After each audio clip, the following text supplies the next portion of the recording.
As a realtor that has helped hundreds of families move to Greenville, South Carolina, I can tell you that I get the same questions over and over and over.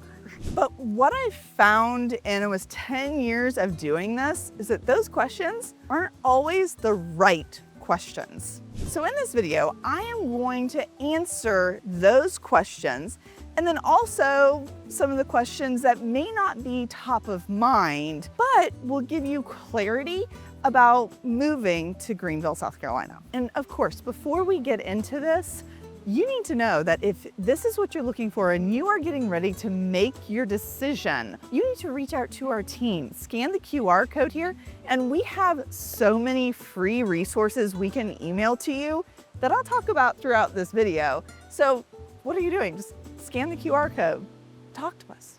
Okay, so what is the first question I get? It's, what are the best neighborhoods? Really, there's a better question to be asking, because let's be real, all neighborhoods have something different. The right question needs to be, okay, what's important to you? What do you need to be close to? Do you need to be close to a hospital system? Do you love playing disc golf or pickleball? Is there a certain grocery store that you want to be close to?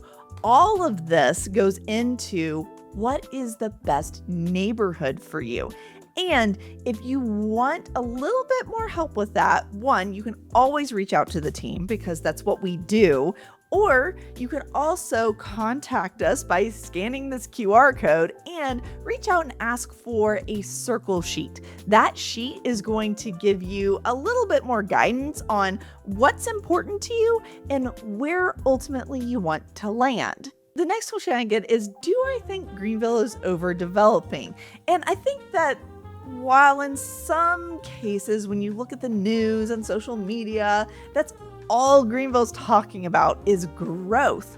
But I think the right question here is, what does overdevelopment mean to you? Does that mean traffic? Does that mean neighborhoods popping up everywhere? What does that mean? Because again, it depends on the area.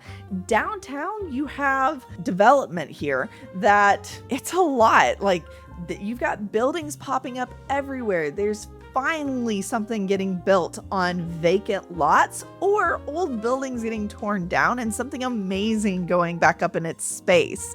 Then you have areas like Fountain Inn, where there are a bajillion new homes being built in large neighborhoods, but is there actually space out there? I think there is. But then you have areas like Taylor's that are older and they've been here for a while. There's plenty of land whenever you start really stretching it out and looking at these areas. We are not necessarily on top of each other with neighborhoods and houses. We are still relatively spread out. But as you do get in towards downtown, yeah, it's going to look pretty different than it did a decade ago. So I would say we are developing. Next question is, what kind of people live here? And to be honest, it's going to be a melting pot. You are going to have people from literally everywhere. Now, if you're looking at demographics, yeah, there's going to be a stark divide between the types of people. But at the same time, you need to understand that this area has a wealth of history and people that have lived here their entire lives. But then you have a large number of people, probably like yourself, you're coming from a different part of the country. Maybe you are coming from a different part of the world because you want something different and you want what Greenville has to offer. So my answer to this whenever I get asked is, it's a melting pot. There's a significant amount of millennial generation here, but then we also help a lot of the 45 to 65-year-old community. I think you're going to find just the right people without too much of a problem. All right, question number 4.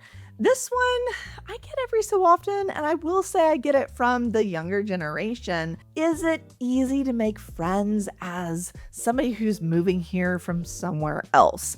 And I think the right question here is, do you leave your house?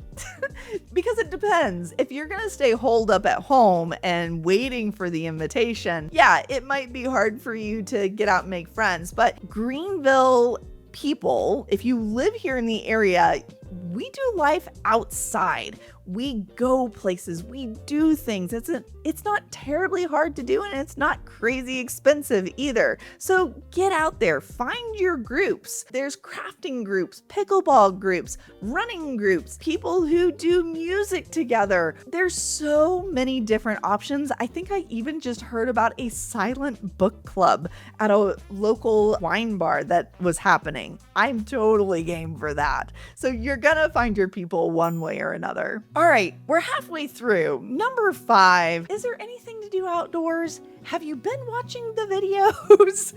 Yes, of course there's things to do outdoors. We have several state parks that are close by. There are just parks everywhere. Places that it's easy to get out and walk, easy to get out and do things. So really, this is a good question. And the answer is just an emphatic yes. Any of your research that you do on outdoors, Greenville, you're going to see all of the things that you can do. There's no shortage of things that you will be able to get involved in. All right, next. How bad are the summers and the bugs? The right question here is really, what do you hate about those? And what's something that might be different from where you're moving from to here? I know that people that live in Florida, you guys have lanais and cages up over your swimming pools because the bugs are so bad. That is not the case here. The bugs are not as bad. We do have bugs, of course, but you are going to find that for the most part, Greenville doesn't have a crazy bug population. We've got like the normal bugs, if there is such a thing. And then in the summertime in general, right now at the time of making this video, we're in the summertime and we're 85, 90 degrees compared to other places of the country where you are moving from. I have a friend of mine, we helped him and his wife purchase a home just a few months ago. And every time I talk to him, he's like, it's 108 today. It's 113. It's 102. And I was like, oh my word, it's only 75 degrees here. Those conversations happened all the time. So it really depends. Where are you coming from? What are you used to a summer being? And I think you'll be happy with what Greenville is. All right, next. I've seen a lot of articles recently addressing this, and the question is Greenville a walkable city? Well, the right question about that is if you are 100% reliant upon public transportation, you might have a problem. And if you're 100% relied upon only walking places, I would suggest at least buying a golf cart. Greenville is more of a city that you are going to need to own a car because wherever you end up living, you are going to need that to get to the grocery store that's 10 to 15 minutes away. Or if there's something on the other side of town, it's going to be 20 to 30 minutes away. Just know that Greenville, it can be walkable the closer in you live to a downtown city limit. So downtown Greenville, extremely walkable. If you live downtown Travelers Rest, extremely walkable. Same thing, Greer, Easley, Simpsonville, Fountain Inn, all of these areas have little pockets of good walkability. But at the same time, I would say you absolutely need a car or you need a good solid golf cart. If you are trying to decide where you want to be, you need to reach out to us because we've got a free relocation guide, 2 of them actually, that if you want something mailed to you, we've got one that's really fun. And then we also have a free digital version that is freaking fantastic and has so much information about each individual area here in the upstate, but you're gonna have to ask for it. Is Greenville still affordable? Again, The right question for you should be, what makes an area affordable for you? Is it your mortgage? Is it groceries, services? Is Greenville affordable? Yes, I would say astronomically affordable when you look at things like taxes. It's just one of those of what are you used to what is actually the truth here in the area. Next, kind of along the same lines here, what does the job market look like? And I know we have so many different people that move here to the area, and maybe you're retiring. Maybe you work from home. There's a lot of you that work from home and you need an office space in your house. But what is the job market like here? And the nice thing about it is that Greenville is not specifically one industry. There's a lot of automotive here. And that is an industry that if you work in engineering of some sort in cars, you're going to find a job without a problem. But you also have Michelin, Fluor, GE, Bosch. There are so many different industries here. I don't think it's terribly hard to find a job, and it all depends as well on what are you looking for. And then finally, what questions should you be asking about moving to Greenville, South Carolina? Here's my answer for you. What are your 3 non-negotiables?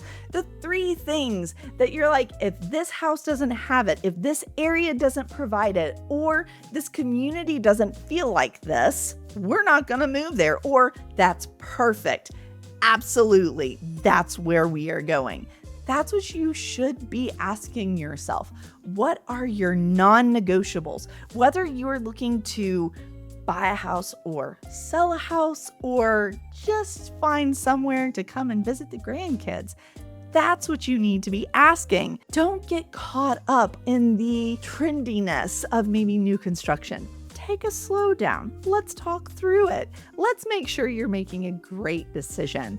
Or is it something where, you know what, a house is awesome, but you hate yard work. So a townhome might actually be better. And that's what you need to know, because I don't want you to lose money and I don't want you to make a decision that you regret a year later after you've made it. So slow down, find what your non-negotiables are. And if you are like, hey, we are trying to decide where exactly we want to land, and you want more information, you should definitely reach out and ask about our relocation guide. We have a couple different relocation guides. So depending upon what is important to you, that's what we will send to you. Hope that helped. Go watch this next video.